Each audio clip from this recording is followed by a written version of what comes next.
Hi, this is Gregory Walker, Global Creative Executive Director with the Brothers Network, and continuing our series in a podcast format and also a format whereby people can see our content very quickly. We'd like to introduce you to our Brother of the Month. This is Mike Greenidge.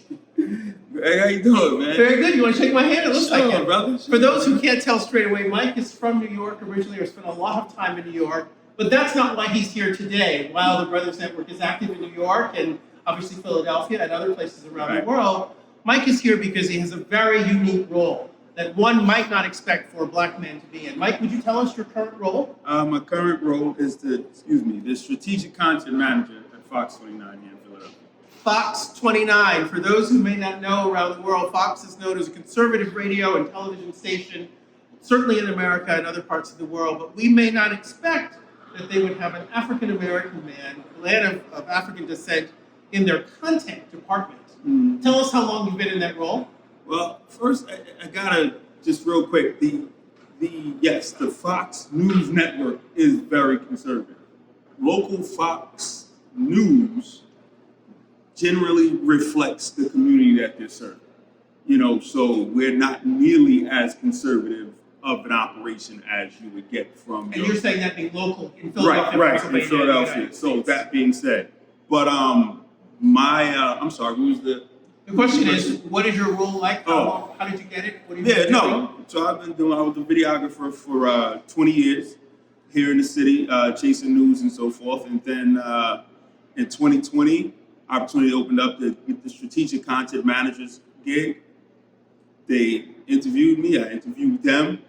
Everything worked out, and I got the gig, man. And I've just been producing content for the network ever since. That's fantastic. And so you got the job, you interviewed and you got it successfully. How has your influence been accepted, included as a black man putting up content? Well, no, they've been pretty open, man. I've been fortunate. I say, I got a gig that doesn't even exist. Mm-hmm. You know what I mean? I got freedom to create and produce. When you say doesn't exist, you mean it's not within the confines of a rigid corporate structure? Is that what you mean? Well, I mean, there's not too many people who I can look around the local news network and local television networks and say, this person has complete creative freedom. And you do. And I do. Yeah. Right. It stops with me a lot, and in most cases where I'm like, this is what I want to put on TV. This is what it's going to be.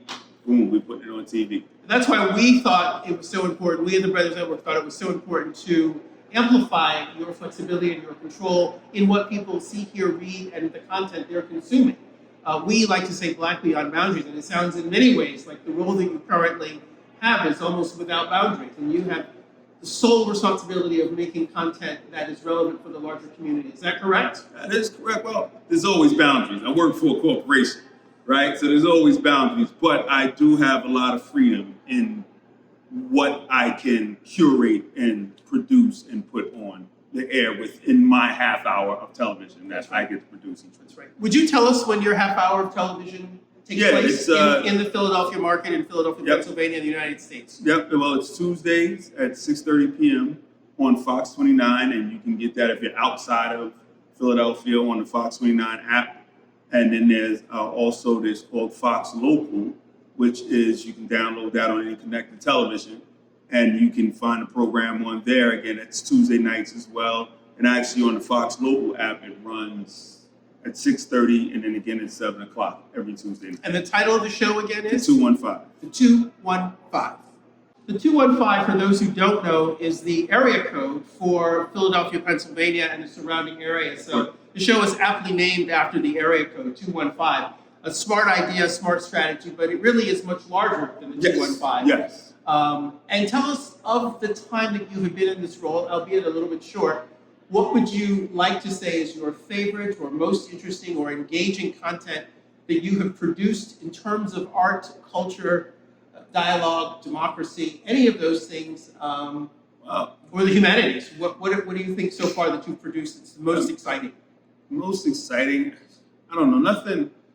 like I really like everything I put on TV. I see. You know what I I'm was scared when saying? you It's said like nothing. So no, you said, it's yeah. not that I haven't produced anything, but I really, you know, again in this role, I've been so fortunate is that if I like it, I can put it on TV. Yeah, well, you know what I mean? we love and that, so right?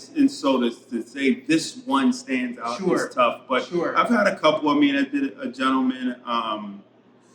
His name leaves me right That's now. okay. But whatever the case, he served 10 years in jail for I think an attempted murder. While he was in jail, he sketched the faces of all the people he met while he was in there. Like every couple minutes, 10 minutes, he would sit with something. Yeah. And by the time he came home, he did like 800 sketches. Wow. And now he's actually traveling with this collection of sketches that he did, and I think it's called something like Doing Time and Serving Time. But the goal of it is to now he's working his angle to get 800 people who have never been incarcerated. And so what we love is well. the brilliance of how art and artistry can change your life, right? For sure. You make a wrong turn and then art comes along and saves you, puts you on a path in a very different direction. And we have to acknowledge those artists who have not been incarcerated. For sure. Who have also had a successful and brilliant career. Mike, we look forward to seeing your show, and we look forward to the continued content that you bring not only Philadelphia, but also to the rest of the world. Thank you for being our Brother of the Month. Appreciate having y'all. Oh, y'all having me. There you go. I'm having you. Having me later. Right.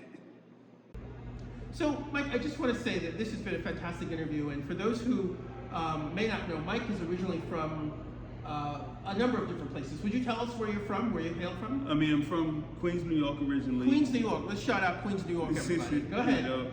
But then from there, I moved up to the Lehigh Valley in Pennsylvania, went out to Harrisburg, came here to Philadelphia, and then been here since '98, man. Yeah. Just been Yeah. serving the city. Serving the city, but serving the world ultimately. I love that you're still so incredibly New York. For those who know New York, he personifies it in everything he says and does, and his amazing New York accent. So I just like to comment that it's a trajectory. Life is a trajectory, and you find your path where you find your path, and you make a difference where you make a difference. So Facts. again, thank you very much. No problem. Thank you, man. Appreciate it.